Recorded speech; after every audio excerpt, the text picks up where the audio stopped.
Hi friends, welcome to SR exams.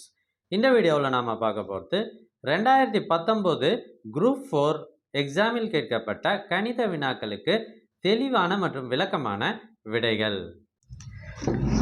First question, ஒரு வகுப்பில் 12 மாணவர்களின் சராசரி உயரம் 152 சென்டிமீட்டர் என கணக்கிடப்பட்டது. சரிபார்க்கும் பொழுது 172 சென்டிமீட்டர் என்பதை 148 சென்டிமீட்டர் என தவறாக எடுத்துக்கொள்ளப்பட்டதாக தெரிய வந்தது. எனில் சரியான சராசரி என்ன? கவனிங்க, இதில் 12 மாணவர்கள் சராசரி கண்டுபிடிச்சாங்க, 152ன்னு வந்தது. அதுக்கப்புறம் செக் பண்ணும்போது 172ன்றத 148ன்னு தப்பா எழுதி சராசரி கண்டுபிடிச்சிட்டாங்க. அப்படின்னா இந்த தவறை திருத்தி சரியான சராசரி என்ன அப்படின்னு கேட்குறாங்க. சராசரி கண்டுபிடிக்கும் பொழுது ஒரு எண் தவறாக எடுத்துக்கொள்ளப்பட்டால் எந்த கணக்காக இருந்தாலும் சரி, இந்த ஃபார்முலாவை நீங்கள் ஞாபகம் வச்சுக்கோங்க. இது என்னன்னா, சரியான சராசரி இஸ் ஈக்குவல் டு தவறான சராசரி பிளஸ் சரியான மதிப்பு மைனஸ் தவறான மதிப்பு பை எண்ணிக்கை. இதில் என்ன சார் அப்படின்னா, இங்கே கவனிங்க, 152 என்பது தவறான சராசரி. தப்பாக கண்டுபிடிச்சிட்டாங்க இல்லையா, அது தவறான சராசரி. 172 என்பது சரியான மதிப்பு. போட வேண்டிய மதிப்பு என்னன்னா 172. அப்போ தவறான மதிப்பு என்ன? 148. இப்போ இதை எடுத்து எண்ணிக்கை 12 இதோ இருக்கு பாருங்க, இதை எடுத்து அப்படியே சப்ஸ்டியூட் பண்ணுங்க, நமக்கு ஆன்சர் கிடைச்சிடும். தவறான சராசரி 152 பிளஸ் சரியான மதிப்பை கூட்டிக்குங்க 172, தவறான மதிப்பை கழிச்சிடுங்க 148 பை 12. இதை நாம் சிம்பிளிஃபை பண்ணி போட்டோம்னா 182 பிளஸ் 24 பை 12. இதை அடித்தோம்னா 2, answer 184. So very easy, option D. Second question, 2 மிகை எண்களின் வர்க்கங்களின் வித்தியாசம் 45.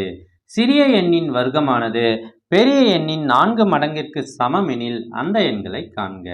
2 மிகை எண்கள், மிகை எண்கள்னா பாசிட்டிவ் நம்பர்ஸ், அதனோட வர்க்கங்களின் வித்தியாசம். நம்ம அந்த 2 நம்பரையும் எக்ஸ் கமா ஒய் அப்படி வச்சுக்கிட்டோம் அப்படின்னா இதனோட வர்க்கங்களின் வித்தியாசம், வர்க்கம்னா ஸ்கொயர் பண்ணுறோம், x square minus y square is equal to 45. So இதில் எது ஆப்வியஸ்லி பெரிய நம்பர் அப்படின்னா நம்ம எக்ஸ் தான் பெரிய நம்பர். இப்போ அடுத்த வரி படிங்க, சிறிய எண்ணின் வர்க்கமானது பெரிய எண்ணின் 4 மடங்கிற்கு சமம். சிறிய எண்ணின் எது வர்க்கம்? Y square. ஏன்னா ஒய் தான் நம்ம சின்ன நம்பர்னு எடுத்துருக்கோம். அப்போ ஒய் ஸ்கொயர் வந்து பெரிய எண் எக்ஸை விட 4 மடங்கு. இப்போ இதை எடுத்து இங்கே சப்ஸ்டியூட் பண்ணுறேன், இந்த ஒய் ஸ்கொயரை இங்கே சப்ஸ்டியூட் பண்ணுறேன். எக்ஸ் ஸ்கொயர் மைனஸ் ஒய் ஸ்கொயருக்கு பதிலாக 4xன்னு போட்டுடுறேன், இஸ் ஈக்குவல் டு 45. இது எல்லாத்தையும் ஒரு பக்கமாக கொண்டு வந்தால் X square minus 4x minus 45 is equal to 0. So இது வந்து இருபடி சமன்பாடு, குவாட்ராட்டிக் ஈக்குவேஷன். இப்போ நம்ம இதை காரணிப்படுத்துதல் ஃபேக்டரைசேஷன் மூலமாக சால்வ் பண்ணுவோம்.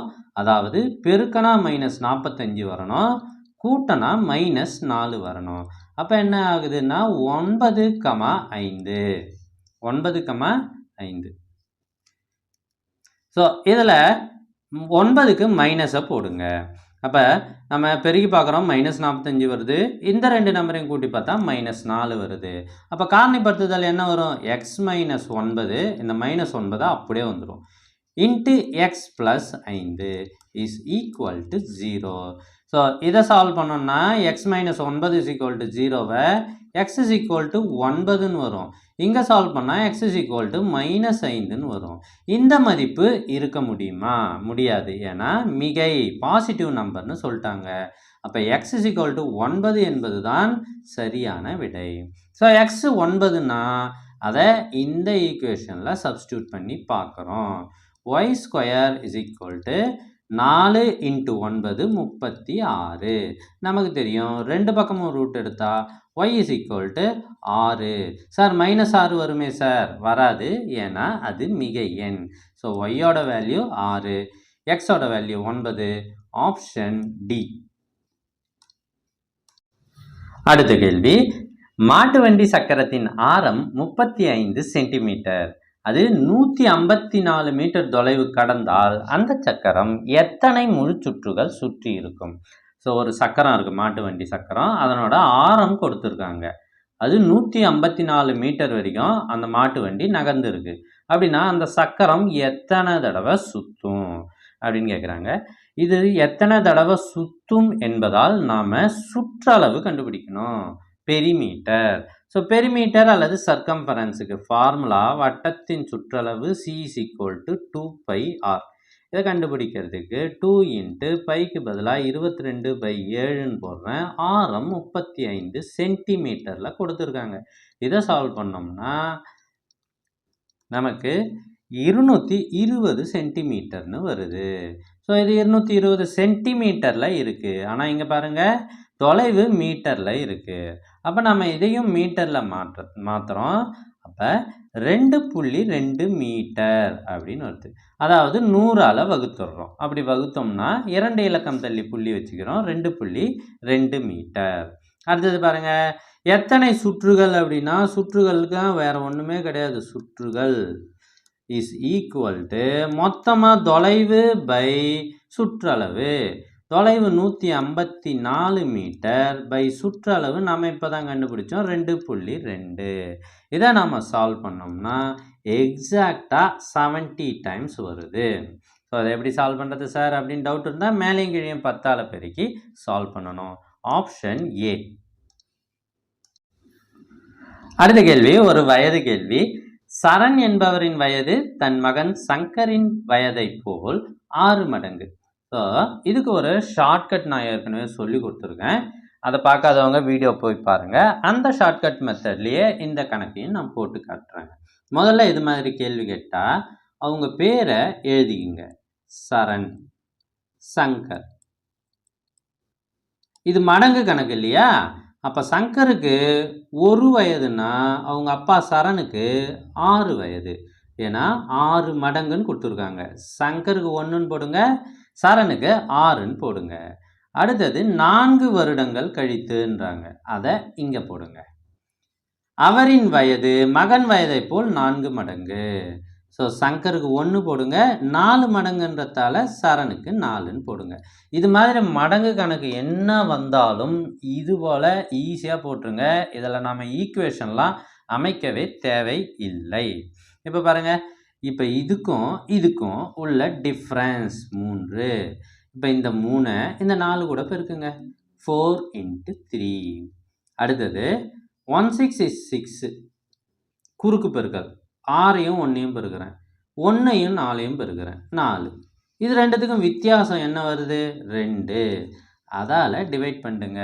ஸோ இப்போ நமக்கு அடித்தோம்னா 6 என்ற ஒரு முக்கியமான நம்பர் வருது. இந்த நம்பரை இங்கே பெருக்குங்க.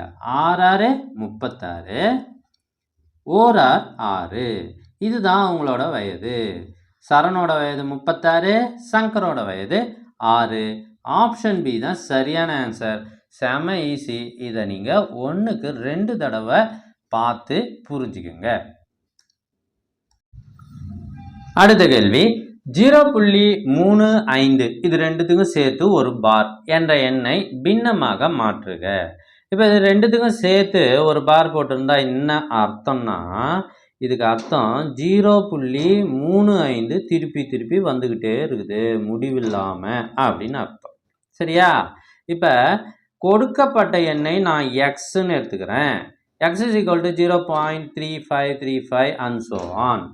இப்போ இதை நம்ம பின்னமாக மாற்றணும். என்ன சார் பண்ணுறது அப்படின்னா, புள்ளிக்கு அடுத்து எத்தனை நம்பர் ரிப்பீட் ஆகுது பாருங்கள். 2 நம்பர் ரிப்பீட் ஆகுது.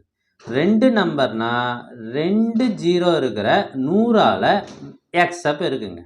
அப்போ 100x is equal to 35.3535ன்னு போயிட்டே இருக்குது.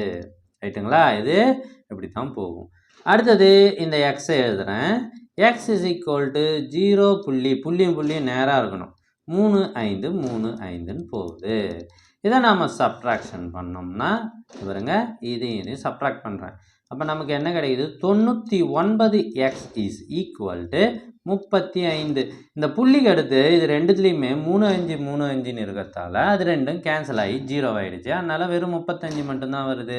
So X is equal to 35/99. X என்பது தான் 0.35ன்னு எடுத்தோம். அப்போ 35/99 என்பது தான் சரியான விடை. நீங்கள் அவசரப்பட்டு 35/100ன்னு போட்டிங்கன்னா அது தவறு. அடுத்த கேள்வி பார்க்கறதுக்கு முன்னாடி உங்கள் எல்லாருக்கும் ஒரு முக்கியமான தகவல் சொல்லிடுறேன். எங்ககிட்ட 2011 2023 வரை நடைபெற்ற original group 4 exam question papers மொத்தம் 8 செட் இருக்குது. இந்த 8 செட்டும் ஜென்ரல் தமிழ் மற்றும் ஜென்ரல் ஸ்டடீஸுக்கு உண்டானது. இதில் நீங்கள் ஆன்சர்ஸும் மார்க் பண்ணி இருக்கும் எல்லா கேள்விகளுக்கும். அதாவது குரூப் 4 எக்ஸாம் ஒரிஜினல் கொஷின் பேப்பர்ஸும் அதற்கான ஆன்சர்ஸும் எங்ககிட்ட பிடிஎஃப் ஃபார்மில் இருக்குது. இதில் எல்லா சப்ஜெக்டும் மேத்ஸ் மட்டும் இல்லை, எல்லா சப்ஜெக்டும் இருக்கும் வித் ஆன்சர்ஸ் மார்க்குடு. இது உங்களுக்கு வேணும்னா ஸ்க்ரீனில் தெரிகிற இந்த நம்பருக்கு கால் பண்ணி கேளுங்க. உங்களுக்கு பிடிஎஃபாக அனுப்பும் பொழுது அதை நீங்கள் உங்கள் ஃபோன்லேயும் படிச்சுக்கலாம், லேப்டாப்பில் படிக்கலாம், அல்லது பிரிண்ட் அவுட் எடுத்தும் பயன்படுத்தலாம். அடுத்த கேள்வி, 200க்கும் 300க்கும் இடையே 6, 8 மற்றும் 9 ஆகிய எண்களால் வகுப்படக்கூடிய எண்கள் எத்தனை? கவனிங்க, ஒரு எண் 6ஆலையும் வகுப்படணும், 8ஆலையும் வகுப்படணும், 9ஆலையும் வகுப்படணும்னா இதனோட எல்சிஎம்மால அந்த எண் வகுப்படணும். இப்போ 6, 8, 9 இதுக்கு எல்சிஎம் கண்டுபிடிக்க போகிறேன். இந்த 3 எண்களின் எல்சிஎம் வழக்கமான டானா வகுத்தல் மெத்தடில் கண்டுபிடிச்சாச்சு. LCM is equal to 72. அப்போ 200க்கும் 300க்கும் நடுவில் 72ஆல் வகுப்படும் எத்தனை எண்கள் இருக்குது அப்படின்னு கேட்குறாங்க. இதனுடைய சிறிய எண் 200. அந்த 200 நான் 72ஆல் வகுக்கிறேன். இது ஏன்றது கடைசியாக உங்களுக்கு புரியும். 72ஆல் வகுக்கும் பொழுது பாருங்க, 2 72 144, ரிமைனிங் 56. ஸோ ஈவு மீதி கண்டுபிடிச்சாச்சு. இப்போ இந்த 2ஐயும் 72ஐயும் பெருக்குனா நமக்கு 144 வருது. இந்த 144 என்பது 72ஆல் டிவைட் ஆகும் 200க்கு கீழே. இப்போ இது கூட ஒரு 72 கூட்டுங்க, அப்போ நமக்கு 216 கிடைக்கும். அடுத்தது இதுவும் கூட ஒரு 72 கூட்டா 288 கிடைக்கும். அதுக்கு அடுத்தது இது கூட ஒரு 72 கூட்டுறேன் 360. ஸோ இது எல்லாமே 72இன் மடங்கு. இப்போ 200க்கும் 300க்கும் நடுவில் என்ன இருக்குது, எத்தனை இருக்குது பாருங்கள். இதுவும் கிடையாது, இதுவும் கிடையாது, இது 2 தான் இருக்குது. Answer B 2. ஸோ இது ஒரு வெரி இம்பார்ட்டன்ட் கொஷின். இந்த இடத்துல நிறைய பேர் குழம்பிடுறாங்க. தேவைப்பட்டால் திரும்பி பாருங்கள். அடுத்த கேள்வி, ஏ என்பவர் ஒரு வேலையை 20 நாட்களிலும் பி என்பவர் அதே வேலையை 30 நாட்களிலும் செய்து முடிப்பார்கள். அவ்விருவரும் சேர்ந்து அவ்வேலையை செய்து முடிக்க எத்தனை நாட்கள் ஆகும்? கவனிங்க, இது மாதிரி கேள்வி கேட்பாங்க. ஏ வேலை செஞ்சாரு, பி வேலை செஞ்சாரு, அவங்கவுங்க இத்தனை நாளில் அப்படின்னா இதுக்கு ஒரு செம்ம ஷார்ட்கட் சொல்லித்தரோம் பாருங்க. 2 பேரும் சேர்ந்து வேலை செஞ்சால் எத்தனை நாள் ஆகும்? இது ரெண்டுத்தையும் பெருக்குங்க, 20யும் 30யும் பெருக்குங்க, பை போட்டு ரெண்டுத்தையும் கூட்டுங்க. 20 × 30 நமக்கு தெரியும் 600. பை 20யும் 30யும் கூட்டுங்க 50. இதுக்கு என்ன ஆன்சர் வருதோ அதுதான் ஆன்சர். 0 0 கேன்சல் ஆகிடுச்சு. 12 5 60, 12. ஸோ ஒரு நிமிஷத்தில் இந்த கணக்கை போட்டுடலாம். ஒரு நிமிஷம் கூட இல்லை, அதை விட கம்மியாக ஒரு சில செகண்ட்ஸ்லேயே இந்த கணக்கை நம்ம போட்டுடலாம். அடுத்து இந்த கேள்வி, 14 அச்சு கோர்ப்பவர்கள் 5 மணி நேரத்தில் ஒரு புத்தகத்தின் 70 பக்கங்களை முடிப்பர். 10 மணி நேரத்தில் 100 பக்கங்களை முடிக்க எத்தனை அச்சு கோர்ப்பவர்கள் தேவை? ஸோ இது காலம் நேரம் கணக்கு. இதுக்கு ஒரு செம ஷார்ட்கட் இருக்குது, ஒரு ஃபார்முலா மெத்தட் தான். என்ன சார் அப்படின்னா, நம்ம படிக்கிற பெரிய படிப்பு என்ன? பிஹெச்டி, டாக்டரேட் வாங்கிறதுக்கு. பை டபிள்யூ, இதை ஞாபகம் வச்சுக்கோங்க, கணக்கு ஈஸியாக போட்டுடலாம். PhD by W. இதில் 2 இருக்கும் பாருங்க. 14 அச்சு கோர்ப்பவர்கள். பி என்பது பர்சனை குறிக்கும், ஹெச் என்பது ஹவர்ஸ், டி என்பது டேஸ், டபிள்யூ என்பது ஒர்க்கு. ஸோ 2 வேலை இல்லையா, அதனால் P1 H1 D1 W1 P2 H2 D2 W2. இப்போ இது 14 அச்சுக்கோப்பர்கள் P1, இது நேரம் ஹவர் H1, 70 பக்கங்களை முடிப்பார்கள், இதுதான் அவங்க செய்கிற வேலை W1. புரியுதுங்களா?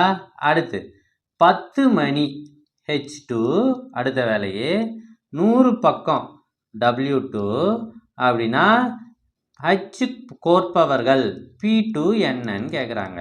ஸோ எந்த கணக்காக இருந்தாலும் அது நேர்மாறலா, எதிர்மாறலா, கலப்பு மாறலா, அதெல்லாம் பார்க்காதீங்க. இந்த ஃபார்முலாவில் எடுத்து சப்ஸ்டியூட் பண்ணிங்கன்னா சரியாக ஆன்சர் வந்துடும். இப்போ பாருங்கள், P1க்கு பதிலாக 14 போட்டுட்டேன், H1க்கு பதிலாக 5 போட்டேன். சார் D1 இங்கே காணும் சார், கவலையப்படாதீங்க, அதை அப்படியே விட்டுற வேண்டியது தான். கணக்கில் அதை கொடுத்தா யூஸ் பண்ணிங்கன்னா, கொடுக்கலனா விட்டுடணும், அவ்வளோதான். பை W1 என்பது என்ன, 70. சூப்பர். அடுத்தது P2 என்ன, அதை தான் கண்டுபிடிக்க போகிறோம், அப்படியே எழுதிக்கிறோம். H2 என்ன, H2 10 பை W2 100. ஸோ இப்போ பாருங்கள், 5 × 4 70 அப்படியே கேன்சல் ஆகிடுச்சு. இங்கே 1 தான் இருக்குது, இந்த 0வும் இந்த 0வும் கேன்சல் ஆகிடுச்சு. So P2 / 10 = 1ன்றாங்க. அப்போ P2 = 10. பாருங்க, ரொம்ப ஈஸியாக இருக்கும். எப்பயுமே ஷார்ட்கட்ஸு அதெல்லாம் சொல்லி தரும்போது திரும்பவும் அதை பார்த்து நல்லா நினைவில் வச்சுக்கோங்க. நீங்கள் எக்ஸாம் எழுதும்போது இது உங்களுக்கு எக்கச்சக்கமாக டைம் சேவ் பண்ணி தரும். ஸோ இந்த ஃபார்முலா வெரி இம்பார்ட்டன்ட். கண்டிப்பாக ஒரு கேள்வியாவது உங்களுக்கு வரும். Option B 10. அடுத்த கேள்வி, ரூபாய் 7500க்கு 8% வட்டி வீதம் ஒரு வருடம் 6 மாதங்களுக்கு தனி வட்டியை காண்க. இது அசல் தெரிஞ்சு போச்சு. P = 7500, R = 8%. N என்பது எப்போதும் ஆண்டுகளில் தான் குறிப்பிட வேண்டும். அப்போ ஒரு வருஷம் 6 மாதம்ன்றத 1.5 வருஷம் அப்படின்னு எடுத்துக்கலாம். தட் இஸ் ஈக்குவல் டு, இதை கலப்பு பின்னமாக இருக்கிறத தகா பின்னமாக மாத்திரம் 3/2.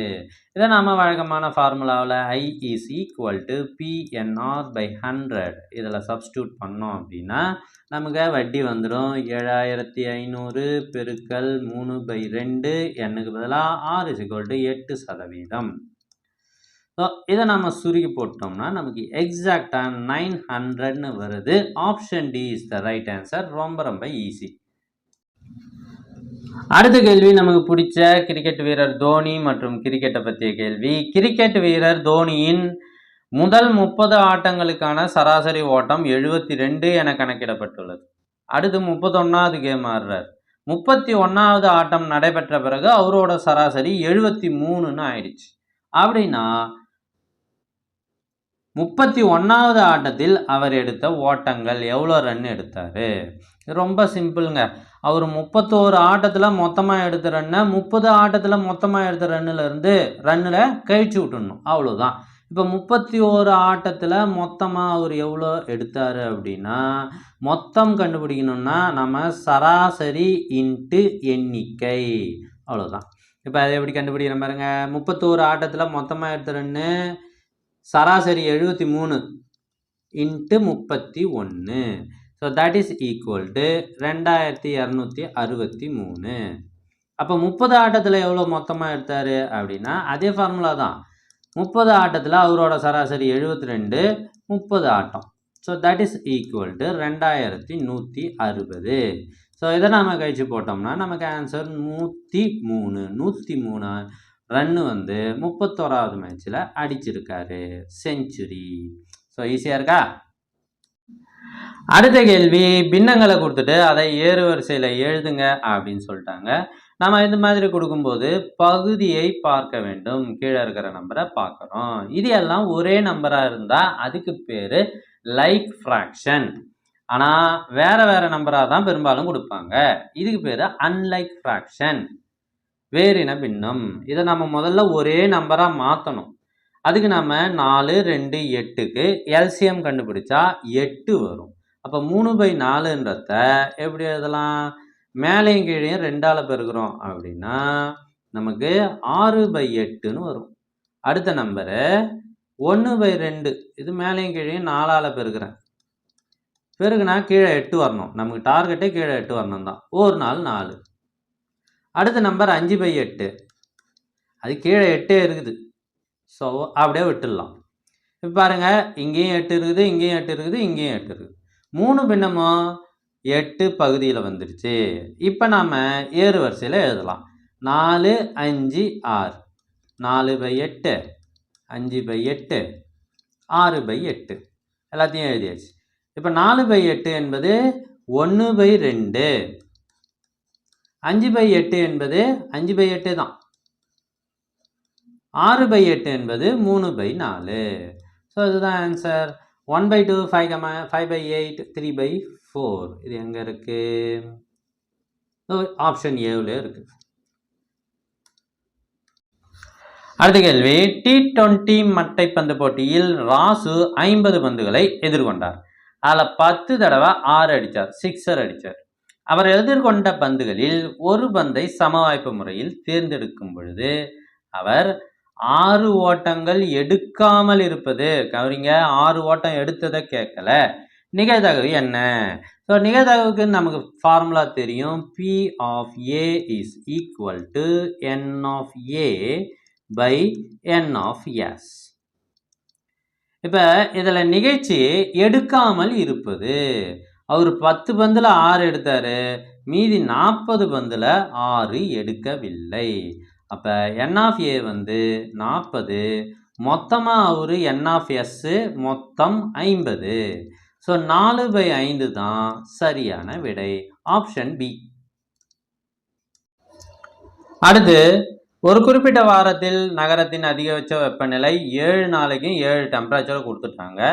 அந்த வாரத்தின் சராசரி கண்டுபிடிக்க சொல்கிறாங்க. சராசரி என்பது மொத்தமாக எல்லாத்தையும் கூட்டி அதை எத்தனை எண்ணிக்கையால் வகுத்துடணும். ஸோ இங்கே இருக்கிற எல்லா நம்பர்ஸையும், எல்லாமே தசம எண்கள், புள்ளி வச்ச நம்பரு, அதை நம்ம ஆட் பண்ணோம் அப்படின்னா 244.3ன்னு வந்துடும். மொத்தமாக எத்தனை நம்பர் கொடுத்துருக்காங்க? 7 நம்பர் கொடுத்துருக்காங்க. So that is equal to 34.9. Option B. அடுத்த கேள்வி, திட்ட விளக்கம் பற்றிய கேள்வி. ஒரு குழுவில் 100 பேர் உள்ளனர். அவர்களின் உயரங்களின் கூட்டு சராசரி. கூட்டு சராசரின்றதை நம்ம எக்ஸ் பார் அப்படின்னு சொல்லுவோம். 163.8 சென்டிமீட்டர் மற்றும் மாறுபாட்டு கெழு கோவேரியன்ஸ் சிவின்னு சொல்லுவோம். 3.2 எனில் அவர்களுடைய உயரங்களின் திட்ட விளக்கத்தை இந்த ரோ அப்படின்னு சொல்லுவோம். என்ன சார் புதுசாக சொல்கிறீங்கன்னா, இதெல்லாம் 10ஆம் வகுப்பில் இருக்கிறது தான். அதனால் நம்ம படித்து தான் ஆகணும், வேறு வழி கிடையாது. Sigma is equal to CV into x bar by n. இதுதான் ஃபார்முலா.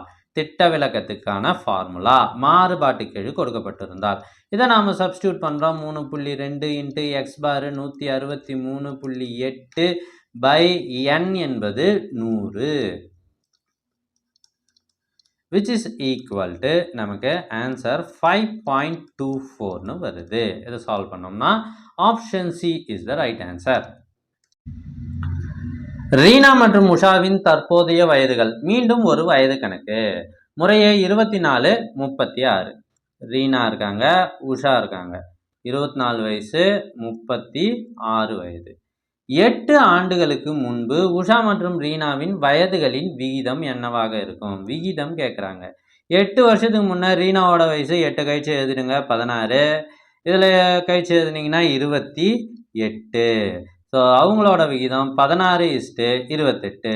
4 நாள் 16, 7 நாள் 28. சுருக்கி போட்டால் 4:7. Option D. சுருக்குக, சிம்பிளிஃபை. இந்த மாதிரி சிம்பிளிஃபிகேஷன் கணக்கு வராமல் இருக்கவே இருக்காது. இது அடுக்குக்குறி விதிகள், பவர் ரூல்ஸ் நமக்கு தெரிஞ்சிருக்கணும். இப்போ இதை வந்து பார்த்தீங்கன்னா 3/3, அதனோட அடுக்கு -2ன்னு இருக்குது. அதை எப்படி சார் எழுதுதுன்னா, அடுக்கின் அடுக்கை நாம் பெருக்கி கொள்ள வேண்டும். இது ஒரு அடுக்கு, அதுக்கு மேலே ஒரு அடுக்கு, பவர் ஆஃப் பவர். அப்போ என்ன பண்ணோம்? 3 to the power 3 6 -6, 3 × -2 இன்ட்டு 2ன் அடுக்கு அதே மாதிரி பிறகுனா -6 டிவைடட் பை 2ன் அடுக்கு -8. இன்ட்டு 3^-4. சார் இங்கே 4 இருக்குது சார், என்ன சார் பண்ணுறதுன்னா 4ஐயும் நம்ம 2 மாற்றினா தான் சிம்பிளிஃபை பண்ண முடியும். 4 2 ஸ்கொயர்னு போட்டோம் அப்படின்னா 2 square to the power -2, 2^-4. So அதெல்லாம் போட்டாச்சு. அதுக்கப்புறம் 2எல்லாம் ஒரு பக்கமாக கொண்டு வந்து கழிச்சிடுறோம். இங்கே பாருங்கள், 3^-6 இருக்குது, 3^-4 இருக்குது. ரெண்டுமே எதில் இருக்குன்னா டிவிஷனில் இருக்குது, பையில் இருக்குது. அப்போ -6ல் -4ஐ கழிக்க வேண்டும். அப்போ 3^-2 வரும். ஓகேவா? அதே போல் இங்கே 2லாம் என்னவால் இருக்குது பாருங்கள், அதே டிவிஷனில் தான் இருக்குது. அப்போ நம்ம என்ன பண்ணுறோம், இன்ட்டு 2⁻6 அப்படியே வச்சுக்கோங்க. கீழே இது ரெண்டுத்தையும் சால்வ் பண்ணிட்டோம். இது மல்டிப்ளிகேஷனில் இருக்குது. 2⁻8ம் 2⁻4ம் மல்டிப்ளிகேஷனில் இருக்குது. ஸோ அடுக்கில் பெருக்கல் இருந்தால் நாம் கூட்டிக் கொள்ள வேண்டும். 2⁻8 4 12 -12. ஸோ இப்போ திரும்பவும் பாருங்கள், 3⁻2 டிவைடட் பை, சாரி வேணாம், 2⁻6 -12. அப்போ 2⁻+6 வரும். -6 அதில் -12 போனால் +6. ஸோ அந்த 3⁻-2வை எப்படி எழுதுகிறோம் பாருங்கள், பை 3/2ன்னு எழுதிடலாம். இப்போ 2⁻6 என்ன, 64. அதாவது 2 6 தடவை பிறகுனா 3 square 9. So that is equal to, இது பாருங்கள், 7 9 63 மீதி 1/9. ஆன்சர் இதுதான், ஆப்ஷன் சி. கொஞ்ச நேரம் தாக்கு பிடிச்சி தான் போட்டாகணும். சிம்பிளிஃபிகேஷன் எப்பயுமே கரெக்டான ரூல்ஸை பயன்படுத்தி தான் போடணும். அடுத்த கேள்வி, ஒரு கனசதுரத்தின் மொத்த வலைபரப்பு மென்சுரேஷன் கேள்வி. 384 மீட்டர் ஸ்கொயர் எனில் அதன் பக்கம் எவ்வளவு? பக்கத்தின் அளவு கேட்குறாங்க. ஒரு கனசதுரத்தில் மொத்தம் 6 பக்கங்கள் இருக்கும். 6a² 384ன்னு கொடுத்துருக்காங்க. அப்போ a² = 384/6. ஸோ இது என்ன வருதுன்னா 64ன்னு வருது. ஸோ a² என்பது ஒரு பக்கத்தின் பரப்பு. ஆனால் கேட்கறது பக்கம் என்ன அப்படின்னா a. ஸோ அதை நம்ம ரூட் எடுத்தோம்னா 64 ரூட் எடுத்தால் 8, ஆப்ஷன் பி. ஃப்ரெண்ட்ஸ், கணக்கெலாம் ரொம்ப ஈஸியாக இருக்கா, தெளிவாக புரியுதா அப்படின்றத நீங்கள் கமெண்ட் பண்ணுங்கள். ஸோ இங்கே ஒரு நம்பர் கொடுத்துட்டு இதனுடைய முப்படி மூலம் காண்க அப்படின்றாங்க. இங்கே கலப்பு பின்னத்தை முதல்ல தகா பின்னமாக மாற்றிடலாம். ஒரு 64 64 அது கூட 61 கூட்டினா 125/64. ஸோ இதுக்கு முப்படி மூலம் அப்படின்னா cube root, that is equal to 125 cube root 5. 5ஐ 3 தடவை பெருக்கணும்னா என்ன வரும், 125 வந்துடும். அதே மாதிரி 64க்கு கியூப் ரூட் எடுத்தால் 4. So answer option C, 5/4. Friends, உங்களுக்கெல்லாம் வீடியோ பிடிச்சிருக்கா அப்படின்னா மறக்காமல் ஒரு லைக் பண்ணுங்கள். உங்களோட ஃப்ரெண்ட்ஸுக்கும் இந்த வீடியோவை ஷேர் பண்ணுங்கள். உங்களோட கருத்துக்களை கமெண்ட் பாக்ஸில் தெரிவிங்க. அடுத்த question, 3 × a-1, 2 × a-1 the whole square, a² - 1 இன் மீச்சிறு பொது மடங்கு கேட்குறாங்க. எல்சிஎம், மீசிமா அதை கண்டுபிடிக்கணும். இப்போ 3 உறுப்புகள் கொடுத்துருக்காங்க. இது 3துலேயுமே பொதுவாக என்ன இருக்குது அப்படின்றத முதல்ல செக் பண்ணணும். அதுக்கு முன்னாடி இதை மேற்கொண்டு காரணிப்படுத்த முடியுமா அப்படின்றதையும் செக் பண்ணணும். இது ரெண்டும் ஆல்ரெடி காரணிப்படுத்தியாச்சு, ஃபேக்டரைசேஷன். இதை நாம் ஃபேக்டரைஸ் பண்ணும்போது இது a² - b² ஃபார்மில் இருக்குது. அதனால் a + 1 × a - 1 இதை ஃபேக்டரைஸ் பண்ணிட்டேன். இப்போ பாருங்கள், 3துலேயுமே பொதுவாக a - 1 இருக்கா ஃபேக்டரைஸ் பண்ணதில். இப்போ இதுலேயே பெரிய அடுக்கு எது அதை எழுதுங்க. LCM is equal to a - 1 the whole square. a - 1 3துலேயும் இருந்தாலும் இதில் மட்டும் பவர் அதிகமாக இருக்குது, அதிக பவரை எழுதிட்டேன். அடுத்தது என்ன சார் பண்ணணும் அப்படின்னா, பொதுவாக வேறு ஏதாவது இருக்கா பாருங்கள், வேறு எதுவும் இல்லை. அப்போ மீதி பொது இல்லாமல் இருக்கிறத நாம் எடுத்து எழுதணும். இதில் 3 இருக்குது, இன்ட்டு இதில் இந்த 2 இருக்குது, இன்ட்டு இதில் a + 1 இருக்குது. ஸோ 3 2s are 6, அது முன்னாடி வந்துடும். Into a - 1 whole square into a + 1, இது அப்படியே வந்துச்சு. Option D. இரண்டு உருளைகளின் உயரங்கள் முறையே 1:2. ஸோ இரண்டு உருளைகளோட உயரத்தை h1 h2 அப்படின்னு வச்சுக்குவோம். அதனுடைய விகிதம் இங்கே கொடுத்துருக்காங்க. அவற்றின் ஆரங்கள் முறையே r1 r2, ரெண்டு உருளைக்கும் எடுத்தாச்சு. அவற்றின் கன அளவுகளின் விகிதம் என்ன? நமக்கு தெரிய வேண்டியது கன அளவுக்கான ஃபார்முலா, அவ்வளோதான். ஸோ உருளையின் கன அளவுக்கான ஃபார்முலா πr²h. இங்கே 2 இருக்கிறதால r1² h1 = πr2² h2. இதை தான் நம்ம கண்டுபிடிக்கணும், ரெண்டு உருளைகளின் கன அளவுகளின் விகிதம். ஸோ ஆப்வியஸ்லி பை ரெண்டு பக்கமும் கேன்சல் ஆகிடுது. இப்போ r1க்கு பதிலாக என்ன கொடுத்துருக்காங்களோ அதை போடுங்க. 2² into h1 1 is to r2² 1² into h2 2. So which is equal to, இங்கே பாருங்கள் 2 2s are 4 இன்ட்டு 1 4 வந்துருச்சு. 1² 1, அதை 2ஆல் மல்டிப்ளை பண்ணால் 2. 4:2 which is equal to 2:1. So அதுதான் ஆன்சர், ஆப்ஷன் சி. அடுத்த கேள்வி, ஒரு தொகையானது தனி வட்டி விகிதத்தில் முறையில் 10 வருடத்தில் இரட்டிப்பாக மாறுது அப்படின்னா வட்டி வீதம் என்ன அப்படின்னு கேட்குறாங்க. இதுக்கு ஒரு செம்ம ஷார்ட்கட் இருக்குது, ஒரே நிமிஷத்தில் போட்டுடலாம். அது என்னன்னா 10 வருஷத்தில் இரட்டிப்பாகுதா, அப்போ என்ன பண்ணுங்க, 100 10ஆல் வகுத்துடுங்க, அதான் ஆன்சர், 10%. சார் 20 வருஷத்தில் இரட்டிப்பாகுது அப்படின்னா 100 20ஆல் டிவைட் பண்ணுங்க, அதுதான் ஆன்சர், 5%. ஸோ எத்தனை வருஷமோ அதை என்ன பண்ணுங்க, 100 அந்த வருஷம் போட்டுருங்க, ஆன்சர் வந்துடும். செம ஈஸி ஷார்ட்கட் இது. Next question, a1 = -1, an = an-1/n/2, n for all 1, n belongs to n, a1 a2 a3 காண்க. ஸோ an என்ற ஒரு பொது உறுப்பு, காமன் எலிமெண்ட் கொடுத்துட்டாங்க, a1ஓட மதிப்பு கொடுத்துட்டாங்க. இப்போ a2 a3 கண்டுபிடிங்க. அதாவது இங்கே an கொடுத்துருக்காங்களா, இங்கே nக்கு பதிலாக 2 போடணும், அவ்வளோதான். a2 = இங்கே பாருங்கள் an-1, a2 - 1 1 பை nக்கு பதிலாக 2 போடுங்க, 2 + 2 4. So that is equal to a1ஓட மதிப்பு அங்கே இருக்குது பாருங்கள், -1/4. நம்ம a2 கண்டுபிடிச்சிட்டோம், அடுத்தது a3 தான் கண்டுபிடிக்கணும். ஸோ a3னா ஏவுக்கு இங்கே என்னக்கு பதிலாக என்ன போடணும், 3 போடணும். That is equal to a3 = a2, அதாவது 3 - 1 டிவைடட் பை 3 + 2 is 5.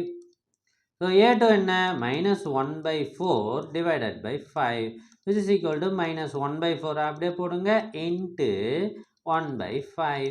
இது வகுத்தல்ல இருக்கிறதால இன்ட்டு போட்டு 1/5ன்னு போடுறேன், -1/20. ஸோ a3 என்ன, -1/20 அண்ட் a2 -1/4, ஆப்ஷன் டி.